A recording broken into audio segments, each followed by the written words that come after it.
Hello there, I'm James Lipton, and tonight we have a very special edition of the Actors Studio. What makes my next guest so special isn't his incredible acting abilities, but his indomitable spirit in the face of adversity. It is my pleasure to have you. Thank you so much for being here, Swedish Chef. Now I want to jump right into talking about your new autobiography because it is just so fascinating. This has to be one of the most raw pieces of literature I have ever had the grace of experiencing. Just to put things into perspective, I've read this twice now. And at the end of each reading, I found myself crying in the fetal position for the better part of an hour. Let me just start off by asking, what inspired you to write this and share such intimate details about your life? Now, in one of the early chapters of your book, you recall sickening memories from your childhood in which you were emotionally and sexually abused by your father. How do you think such a traumatic life event shaped you not only as a Muppet, but as a culinary artist?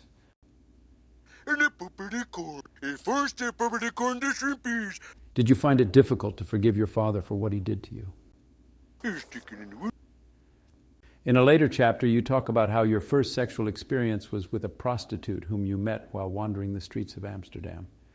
You say that after ejaculating inside of her, you began to cry violently.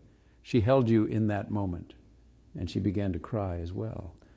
And it was then you realized just how damaged the world was. You talk about how there is beauty in that chaotic assemblage of broken shards that make up our humanity. What did you mean by that?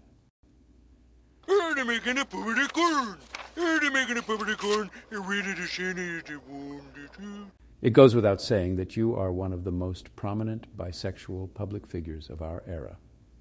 What I want to know is, how has your bisexuality altered your relationships with people, if at all? And is there any truth behind the rumors that you and Kermit the Frog had an affair during the filming of Muppet Treasure Island?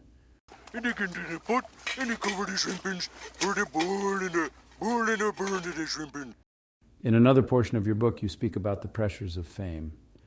During the height of your popularity, you say that alcohol, drugs, and sex were the only ways you could escape the pressure of being a superstar. You even talk about how, during your lowest moments, you would be up until dawn, doing heroin with Kurt Cobain and Chris Farley. Do you blame yourself for their deaths?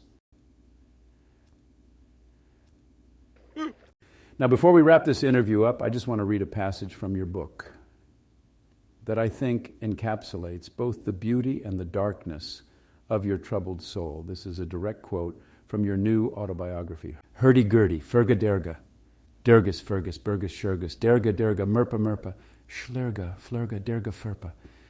I mean, those words are just so profound, so powerful. I am so privileged to have been here tonight with you. You, sir, are one of the greatest minds of our generation, and I think you have just started to blossom. I cannot wait to see what comes next for you. This has been a very special episode of the Actors Studio with my guest, Swedish Chef. For all those who want to pick up his autobiography, you can find it in all domestic retailers, both online and in person. The name of the book is Spaghetti, Meatballs, and Cocaine, The Crippling Sadness of Swedish Chef. Thank you again.